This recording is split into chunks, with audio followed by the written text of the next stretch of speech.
हनुमान चालीसा तुलसीदास की एक ऐसी रचना है जो प्रत्येक कष्टों का निवारण कर सकता है, जो सभी प्रकार के भाव बाधाओं को दूर कर सकता है।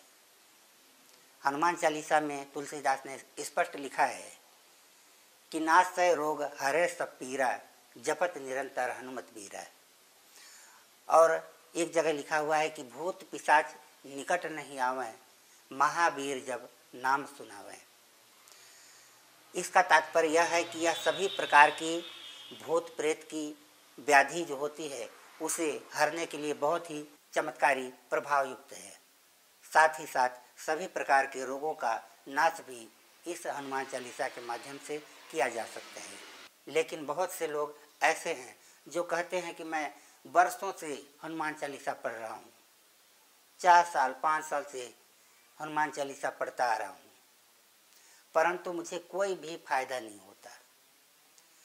सभी प्रकार के कष्ट विपत्ति आते रहते हैं, भूत प्रेत का चक्कर होता रहता है, रोग व्याधि सताते रहते हैं। तो क्या तुलसीदास ने गलत कहा है, गलत लिखा है कि भूत पिशाच निकट नहीं आवे, महावीर जब नाम सुनावे, और नासै रोग हरे सब पीरा, जपत निरंतर हनुमत बीरा?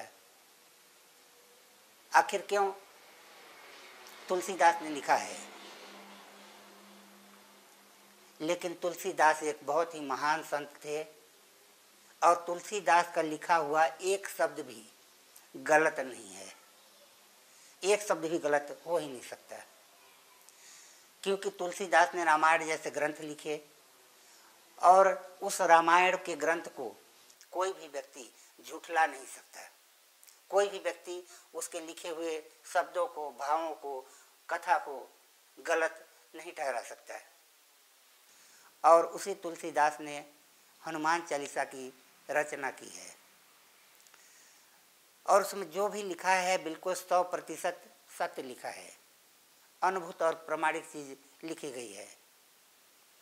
परंतु लोग क्यों कहते हैं कि हम वर्षों से हनुमान चालीसा का पाठ कर रहे हैं और हमें कोई भी सफलता नहीं मिलती, किसी प्रकार का कोई भी लाभ नहीं होता? तो इसके पीछे कारण है और आप उस कारण को यदि समझ जाएंगे तो निश्चित तौर पर हनुमान चालीसा में जो जो प्रभाव गिनाए गए हैं, जो जो कहा गया है, सब कुछ आपके साथ बिल्कुल सत्यता के साथ प्रमाणित सिद्ध होगी। अब हमें ध्यान देने की जरूरत है कि हमारे पास त्रुटि क्या होती है, क्यों हमें हनुमान चालीसा का फायदा नहीं मिल पाता, क्यों हम हनुमान चालीसा पढ़ते पढ़ते वर्षों बिता दिए लेकिन क्यों हमें हनुमान चालीसा पढ़ने का लाभ नहीं मिलता है। तो यहाँ पर तुलसीदास ने हनुमान चालीसा के पहले दोहे में ही सब कुछ स्पष्ट बता दिया है। यदि आप हनुमान चालीसा के पहले दोहे को ही समझ जाते हैं तो फिर आपके विघ्न बाधाओं को दूर होने से कोई रोक नहीं सकता।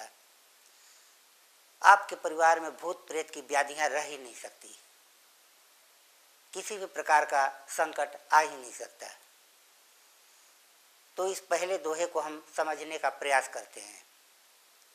आजकल के लोग क्या करते हैं, रटी रटाई हनुमान चालीसा का पाठ कर देते हैं लेकिन उसके अर्थ को नहीं समझते। अर्थ को जब तक आप समझेंगे नहीं तब तक कोई भी फायदा नहीं होगा। जिस तरह हमारे बचपन की पुस्तकों में एक कहानी बताई गई थी कि एक व्यक्ति एक तोता पाल लेता है और वह तोते से बहुत ही लगाव रखता है, बहुत ही प्रेम करता है और वह तोते को आज़ाद छोड़ देता है, कैद में नहीं रखता, पिंजरे में नहीं रखता। और इसलिए उसे भय सताता है कि कोई शिकारी आकर के मेरे तोते को पकड़ के न ले जाए। और यही सोचकर उसने तोते को समझाने की चेष्टा की और उसे समझाया कि शिकारी जंगल में आता है, अपना जाल फैलाता है, दाने का लोभ दिखाता है, उस जाल में नहीं फंसना चाहिए। तो तोते को यह बात अच्छी तरह से समझ में आ गई, क्योंकि वह मनुष्य के साथ रहते रहते अक्लमंद हो गया था और कोई भी प्राणी जो मनुष्य के संगत में रहता है, मनुष्य का कुछ गुण उसके अंदर आ ही जाता है। तो तोते को इतनी समझदारी आ गई कि वह जंगल में जाता भी तो बड़ी सावधानी से रहता। यदि देख लेता कि कोई शिकारी आया है, जाल फैलाया है, तो उस जाल में वह नहीं फंसता था। और वह तोता जब बाग बगीचों में जाता तो वही बात अन्य तोतों को भी बताता कि शिकारी जंगल में आता है, अपना जाल फैलाता है, दाने का लोभ दिखाता है, उस जाल में नहीं फंसना चाहिए। लेकिन जंगली तोते कुछ समझ ही नहीं पाते, लेकिन जंगली तोतों को बहुत अच्छा लगता है और वे सभी यह रटने लगे कि शिकारी जंगल में आता है, अपना जाल फैलाता है, दाने का लोभ दिखाता है, उस जाल में नहीं फंसना चाहिए। सारे तोते सीख गए, कहना सीख गए, रटंत विद्या हो गई, सब कुछ याद हो गया, लेकिन समझदारी नहीं आई। लेकिन उन्हें समझ में नहीं आया कि इसका मतलब क्या होता है, क्या शिकारी है, क्या जंगल में आता है, कैसे दाने का लोभ दिखाता है, कुछ समझ में नहीं आया। बस रटंत विद्या बना ली। और एक दिन शिकारी जंगल में आता है, अपना जाल फैलाता है और दाना डालता है और सारे तोते उसी जाल में जाकर के फंस जाते हैं। और इसके बाद भी वही रट लगाए हुए हैं कि शिकारी जंगल में आता है, अपना जाल फैलाता है, दाने का लोभ दिखाता है, उस जाल में नहीं फंसना चाहिए। गाना वही गा रहे हैं, लेकिन उसका अर्थ समझ ही नहीं आ रहा है। जाल में फंसे हुए हैं, फिर भी वही रट लगाए हुए हैं। और यही हाल आज के मनुष्यों का है। हनुमान चालीसा तो पूरा याद कर लेते हैं, रट्टा मार लेते हैं, पानी जैसा घोल के पी जाते हैं, लेकिन उसके अर्थ को नहीं समझते।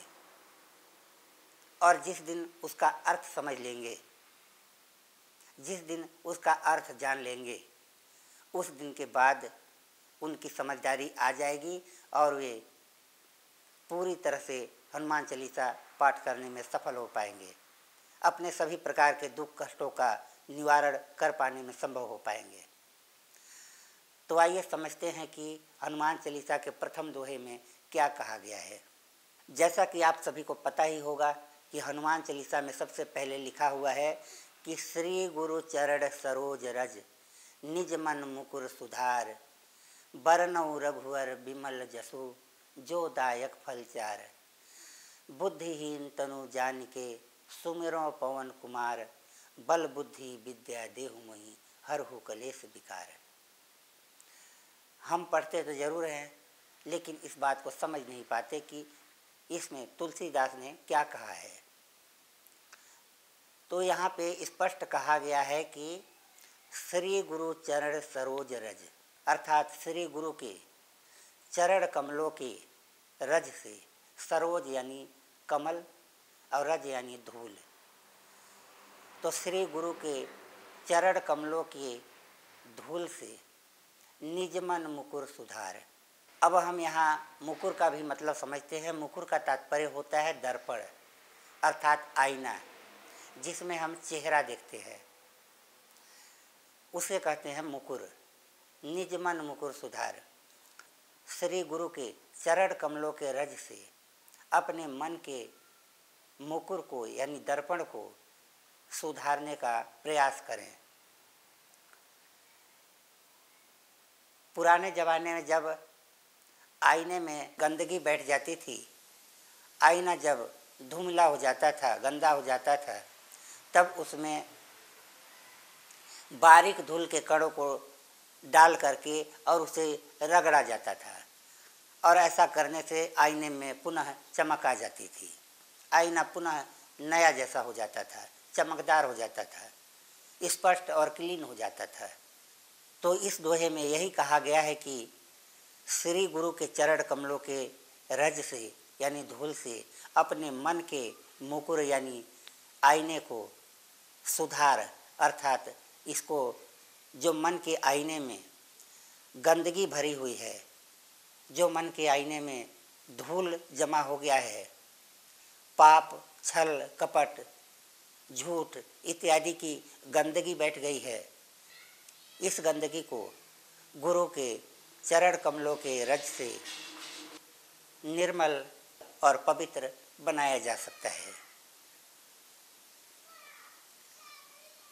और फिर आगे कहा गया है कि बरनऊ रघुवर बिमल जसु जो दायक फलचार।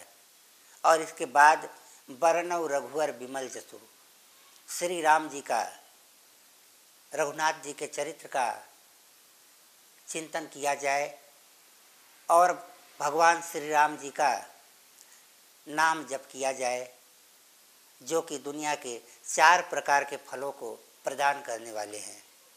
ये 4 प्रकार के फल कौन कौन से हैं? धर्म, अर्थ, काम और मोक्ष। और भगवान श्री राम इन 4 प्रकार के फलों को प्रदान करने वाले हैं। जो भी भगवान श्री राम का ध्यान करता है, नाम जप करता है, राम का नाम लेता है, उसे सर्वप्रथम धर्म की प्राप्ति होती है। वह व्यक्ति निस्संदेह धार्मिक हो जाता है, उसके मन में आस्था उत्पन्न हो जाती है। और दूसरा है अर्थ। अर्थ जैसे धन, दौलत, जमीन जायदाद इत्यादि भगवान श्री राम जी के जप से, भजन से सभी प्रकार के अर्थ की प्राप्ति होती है। तीसरा है काम। आपके मन में चाहे किसी भी प्रकार की कामना हो, A to Z किसी भी प्रकार की कामना, वे सारी कामनाएं भगवान श्री राम जी के जप से ही पूर्ण हो जाती हैं। और चौथा है मोक्ष। जो व्यक्ति भगवान का चिंतन करता है, स्मरण करता है, राम का नाम लेता है, वह निश्चित तौर पर मोक्ष को प्राप्त होता है। और इन 4 प्रकार के फलों के जो दाता हैं, उनका सुमिरन करना चाहिए, जो दायक फल 4। और आगे कहा गया है कि बुद्धिहीन तनु जानकी सुमिरो पवन कुमार। अपने आप को बुद्धिहीन जान करके पवन कुमार को सुमिरना चाहिए, बुद्धिमान बन के नहीं। क्योंकि बुद्धिमान व्यक्ति के पास तर्क होता है, उसका मस्तिष्क, उसका दिमाग, उसकी बुद्धि तार्किक होती है, वह तर्क करता है। और तर्क करने वाला व्यक्ति कभी आस्था नहीं रख सकता है। यदि आपको आस्था रखनी है, भगवान को याद करना है, भगवान का सुमिरन जप करना है, तो फिर आपको बुद्धिहीन बनना पड़ेगा। क्योंकि बुद्धिहीन व्यक्ति ही भगवान के चरणों में आस्था रख सकता है। और जब तक बुद्धिहीन नहीं बनेंगे, तब तक न तो श्री राम जी की कृपा होगी, न ही हनुमान जी की कृपा होगी। इसलिए कहा गया है कि बुद्धिहीन तनु जान के सुमिरौ पवन कुमार, बल बुद्धि विद्या देहु मोहि हरहु कलेश विकार। बल, बुद्धि और विद्या प्रदान करने वाले श्री हनुमान जी, आप मुझे बल, बुद्धि, विद्या प्रदान करें और मेरे सभी प्रकार के क्लेशों को हरें। तो हनुमान चालीसा के प्रथम दोहे का यही भावार्थ है कि आपको यदि हनुमान चालीसा का पूरा फायदा चाहिए, लाभ चाहिए, तो आपको सबसे पहले गुरु बनाने की आवश्यकता है। जब तक आपका गुरु नहीं होगा, तब तक आप किसी भी प्रकार से सफल नहीं हो पाएंगे। इसलिए सबसे पहले गुरु बनाने की आवश्यकता है। जो व्यक्ति गुरु नहीं बनाता, उसका ना तो जीवन सफल हो पाता है, ना ही उसे मोक्ष गति प्राप्त होती है। यदि आपको मनुष्य का जीवन मिला है, तो आपको निश्चित तौर पर गुरु बनाना ही चाहिए। और इस गुरु पूर्णिमा के अवसर पर 3 जुलाई 2023 को हमारा शिविर रायपुर में रखा गया है, गुरु पूर्णिमा महोत्सव शिविर। जो व्यक्ति गुरु दीक्षा प्राप्त करना चाहते हैं या फिर गुरु दीक्षा के अलावा अन्य कई प्रकार की दीक्षाएं हैं, वे दीक्षाएं प्राप्त करना चाहते हैं, या फिर आप अपनी कोई समस्या से ग्रस्त है और समस्या का समाधान प्राप्त करना चाहते हैं तो आप 3 जुलाई 2023 को रायपुर में आकर के हमारे गुरु पूर्णिमा महोत्सव शिविर में शामिल हो सकते हैं और अपने सभी प्रकार की समस्याओं का समाधान प्राप्त कर सकते हैं। साथ ही साथ आप सभी प्रकार की दीक्षाएं प्राप्त करके अपने जीवन को उन्नति और तरक्की की ओर अग्रसर कर सकते हैं।